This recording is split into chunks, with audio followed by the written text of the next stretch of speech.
Shalom, perkenalkan nama saya Pendeta Santoso Irawan. Saya berusia 55 tahun. Saya kelahiran di kota Kediri 17 Desember 1966.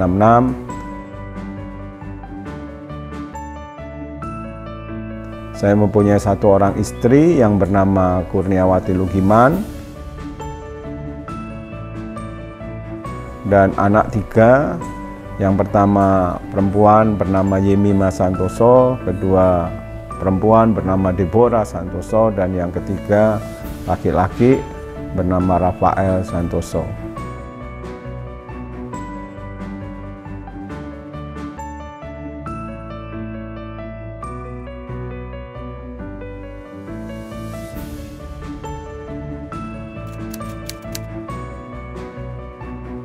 Nah, saudara yang dikasihi Tuhan, aktivitas saya setiap hari secara rutin adalah saya pagi bangun kurang lebih jam 6 dan saya prepare untuk olahraga pagi. Ya, saya jalan di sekitar komplek perumahan kurang lebih 5 kilo 1,5 jam.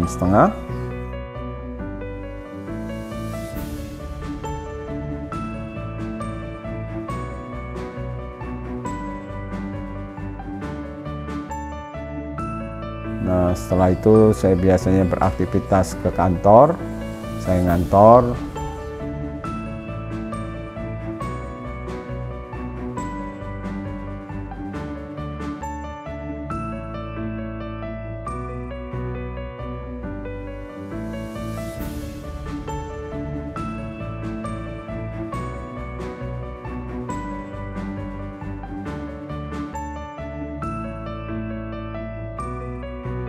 Ya, setelah itu saya pulang kantor, biasanya saya istirahat, ada waktu-waktu istirahat. Nah, setelah istirahat biasa kalau sore ya sampai malam saya biasanya bersama-sama istri, anak, ya kadang-kadang makan, kadang-kadang kita refreshing jalan. Dan setelah itu aktivitas rutin saya jam 11 malam saya mulai masuk saat teduh sampai jam 1 pagi.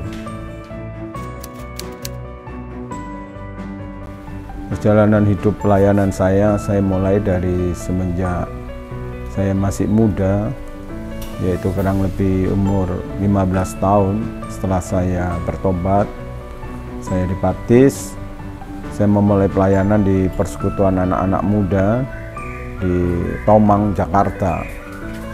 Nah, setelah itu saya banyak melakukan pelayanan penginjilan, keliling ke sekolah-sekolah, kampus-kampus, dan sampai pada akhirnya setelah saya terhilang selama kurang lebih 6 tahun, Tuhan bawa saya kembali untuk saya mulai kembali melayani tahun 97 di gereja Bethany dulu yang ada di Serpong BSD. Nah, setelah beberapa waktu bergabung, maka Tuhan mengingatkan kembali akan panggilan hidup saya untuk melayani Tuhan sepenuh waktu. Dan di gereja itulah, maka pada tahun 99 pada tanggal 1 Mei 99 saya menyerahkan hidup saya untuk sepenuhnya melayani Tuhan dan bergabung di gereja Bethany BSD di Serpong, Tangerang. Nah, setelah beberapa tahun di situ, kurang lebih 2 tahun saya melayani, maka saya pada tahun 2000 saya ditabiskan menjadi pendeta pembantu di gereja itu. Disitulah Tuhan memberikan saya kepercayaan untuk menjadi seorang pendeta pembantu di gereja itu. Nah, bersamaan dengan itu di tahun 2000 itu juga Tuhan mengutus saya lewat gembala saya untuk melayani dan merintis gereja-gereja baru yang ada di Cilegon, Serang, di daerah Banten Barat sana. Kurang lebih selama 2 tahun saya ada di sana, dari tahun 2000 sampai 2002. Maka saya merintis 5 gereja baru yang ada di Banten Barat. Oleh karena satu peristiwa yang saya sendiri nggak terlalu mengerti pada waktu itu, saya dicopot sama gembala saya, ya, yang saya tidak ngerti kenapa alasannya. Dicopot dari penggembalaan dan pelayanan saya yang ada di Banten Barat. Maka lewat pergumulan yang berat dan lewat pergumulan yang begitu sulit dan tidak mudah, maka Tuhan memberikan saya visi yang baru untuk merintis gereja di kota Semarang. Nah, saya memulai dari nol dan juga saya punya hati untuk memulai dengan biaya saya sendiri, jadi otonom, memulai dengan biaya saya sendiri. Saya jual rumah saya yang ada di BSD, lalu saya pakai semua uangnya untuk memulai merintis gereja yang ada di kota Semarang. Saya masuk ke kota Semarang kurang lebih bulan September tahun 2003, dan selama September sampai bulan Februari saya merintis FA, mencari jiwa-jiwa, mengumpulkan jiwa-jiwa. Ada kurang lebih 4 FA saya bentuk di Semarang dan sekitarnya. Maka tepat tanggal 14 Maret tahun 2004 gereja di Semarang dibuka, dimulai dengan 55 orang. Nah, sampai hari ini ada kurang lebih 1.200 sampai 1.300, ada kurang lebih 18 tahun saya melayani, menggembalakan di kota Semarang, dan gereja ini boleh berkembang, ada di Ungaran juga, dan baru kita buka juga di Serpong. Perjalanan 18 tahun bukan perjalanan yang mudah. 5 tahun pertama saya masih ingat itu perjalanan yang amat sulit dan sangat menentukan, dan hampir-hampir saya menyerah karena 5 tahun pertama itu gereja belum sanggup untuk menghidupi, memberikan gaji buat saya sebagai gembala, dan saya harus hidup bergantung penuh bersama Tuhan. Bahkan kadang-kadang saya menutup defisit gereja dari berkat yang saya terima. Nah, saya nggak pernah lupa waktu saya mulai back to the basic kepada apa yang Tuhan mau. Setelah 5 tahun itu, maka saya ingat kita mulai membangun rumah doa, kita mulai membangun pujian penyembahan di gereja. Waktu itu kita ada di Sri Ratu Peterongan sekitar tahun 2012. Ya, setelah 5 tahun, dan saya melihat ada terobosan yang terjadi, penuaian jiwa terjadi dari jemaat yang 200 tak hampir 5-6 tahun, maka gereja bertumbuh sampai 500 dan 600 jiwa. Dan terjadi terobosan juga dalam keuangan, sehingga pada waktu itu setelah 5 tahun maka gereja sanggup mulai memberkati, memberikan gaji, memberikan PK kepada saya dan juga kepada para full timer. Dan di tahun 2014 saya masih ingat ada seorang hamba Tuhan bernama Glory Beckman menyampaikan pesan Tuhan kepada saya untuk memperhatikan anak-anak muda dengan membuat training dan membelikan perlengkapan yang mereka perlukan.